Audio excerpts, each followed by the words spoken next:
RCF. Bonjour Pierruc, bonjour à tous, très bon réveil et très bonne fin de semaine. Merci de nous rejoindre pour votre journal local en Champagne en ce vendredi 17 octobre. Au sommaire, alors que la France traverse des tensions sociales et divisions, Monseigneur Franck Javary explique comment la nouvelle exhortation du Vatican peut inspirer solidarité et engagement concret dans le diocèse de Châlons.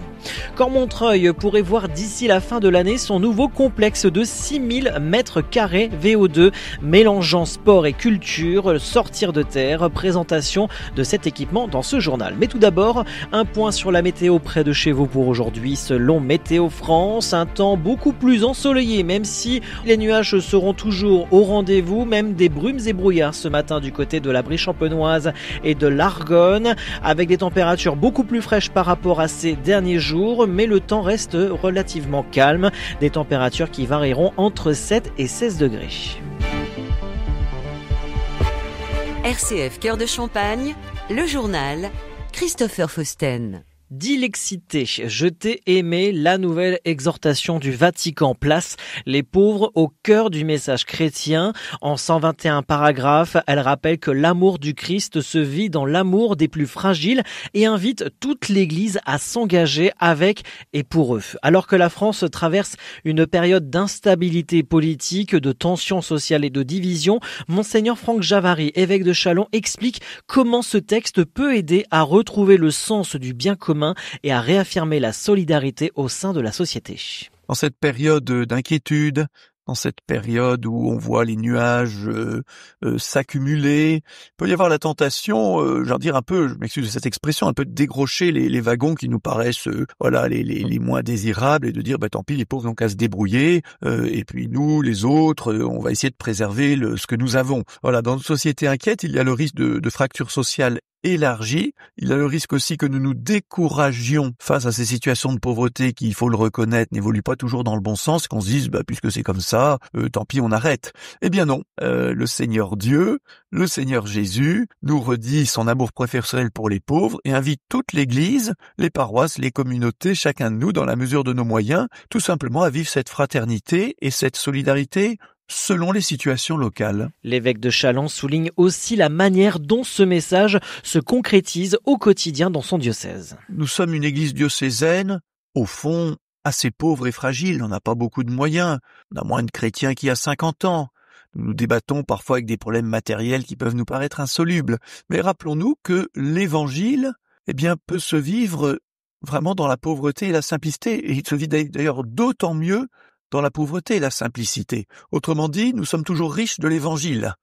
Et puis ces situations de fragilité, de petites communautés peuvent aussi nous rendre plus proches de toutes les situations de pauvreté. Parce qu'une certaine manière, si j'ose dire, on a ça en commun, de pas nous appuyer sur des grosses structures, sur des grosses certitudes, sur des moyens matériels abondants. Dans cette fragilité, il y a en fait une richesse possible si nous acceptons de pas nous refermer sur nous-mêmes, de pas geindre et nous plaindre sans cesse de nos difficultés, mais de dire après tout, ça nous ouvre aussi aux pauvretés, aux fragilités de beaucoup de nos contemporains. Alors là, ça se trouve partout, dans nos villes, nos villages, à la ville comme à la campagne. L'intégralité des propos de Monseigneur Franck Javary est à retrouver en podcast sur rcf.fr dans l'émission Episcorama, une émission rediffusée ce dimanche à 9h.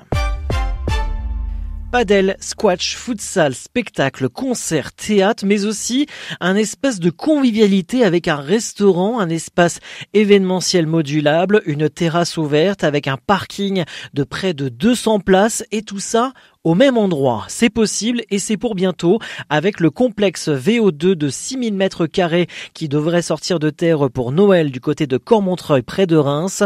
Jean-Marc, le maire de la commune, nous explique qu'associer sport et culture, c'est compatible. Et oui, pourquoi ? Parce que en général, les gens pratiquent du sport ou vont au théâtre, c'est pas du tout les mêmes personnes qui croisent. Et donc là, on voulait essayer de créer un lieu où tout le monde pourrait se retrouver. L'intérêt aussi, qui est beaucoup plus large, c'est que, vous savez, Cormontreuil est connu pour sa zone artisanale et commerciale. Mais on veut aussi dépasser cette zone-là en disant on est aussi une commune où on va faire du théâtre qui va rayonner bien au-delà des frontières, même peut-être de l'agglo. Donc l'idée, c'est de faire reconnaître Cormontreuil à un autre niveau. Et l'idée, c'était de créer un lieu de vie et de rassembler en même temps les gens qui vont au théâtre et les gens qui font du sport. Et donc c'est un petit peu cette idée-là qui nous a amené à construire ce complexe de 6000 m². Et on se dit ça, mais on va essayer de le valoriser parce que c'est tout deux mondes différents. Et on se dit, on va créer de la culture et au milieu, il y aura un restaurant, un lieu de vie qui sera animé où les gens pourront se croiser après le spectacle ou après leur partie de foot ou de paddle ou de squash. Voilà, l'idée c'est qu'il y ait des croisements de population pour les habitants de Cormontreuil, mais aussi bien sûr beaucoup plus large de l'agglomération. Pour ce qui est du détail des équipements, côté sport, on retrouvera 4 cours de paddle homologués par la Fédération française de tennis, un mini paddle pour les jeunes, 2 cours de squash moderne, 2 terrains de futsal 5-5 indoor. Côté pôle culturel, c'est une salle de 500 places dont 400 assises avec 9 accessibles aux personnes à mobilité réduite qui sera proposée aux visiteurs du complexe, ainsi qu'une scène polyvalente pour concerts, spectacles, projections ou conférences proches de l'espace de restauration, une proposition complémentaire de ce qui se fait déjà sur le bassin rémois. Oui, par exemple, une salle de 400 places, il n'y en a pas beaucoup sur l'agglo. Il y a des grandes salles, il y a des petites salles, mais une salle de 400 places où un acteur pourra venir ou un comédien pourra venir et développer un petit peu son spectacle. C'est une jauge qui n'existe pas trop sur la commune, donc on l'a créé un petit peu à ce niveau-là. Et il permettra aussi, par exemple, d'accueillir des spectacles d'enfants où les parents et les grands-parents pourront venir voir sur Cormontreuil avec une salle de 100-150 places. Lorsqu'il y a un petit spectacle, les familles ne pourraient être invitées que par les parents. On pourrait inviter que les parents. Et donc les grands-parents, ils restaient aussi sur la touche. Donc l'idée, c'est un peu cette salle de 400 places a toute sa place dans la collectivité. Jean-Marc, en ligne avec Alexis Claudretz de RCF, l'ouverture du complexe VO2 de Cormontreuil est espérée pour le 15 décembre de cette année.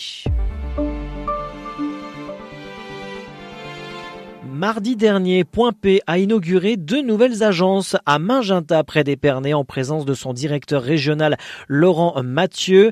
Une double ouverture qui s'inscrit dans la stratégie de l'enseigne, moderniser son réseau, mieux accompagner artisans et particuliers et renforcer sa présence dans la Marne et partout en France. Fin 2024, le Grand Est se distingue dans le paysage numérique français. Selon l'INSEE, plus de 9 locaux sur 10 y sont désormais éligibles à la fibre optique, un niveau supérieur à la moyenne nationale. Depuis 2020, la fracture numérique s'est nettement réduite et même les communes rurales à habitat dispersé bénéficient presque autant de connexions fixes que les grandes villes. En revanche, côté mobile, le tableau est plus contrasté. Les zones blanches pour la 4G ont presque disparu, mais le déploiement de la 5G accuse un certain retard, surtout dans les communes de densité intermédiaire. Agenda, le documentaire Sacré-Cœur fait sensation depuis sa sortie le 1er octobre dernier avec près de 100 000 visiteurs en à peine 10 jours. Signé Sabrina et Steven Gunnell, le film sera projeté au Ciné-Quai de Saint-Dizier en Haute-Marne ce dimanche 19 octobre à 14h et mardi 21 octobre à 16h15. À travers des témoignages forts et des reconstitutions soignées, il retrace l'histoire de la dévotion au Sacré-Cœur, du message confié à Sainte Marguerite Marie Alacoque jusqu'à son actualité contemporaine.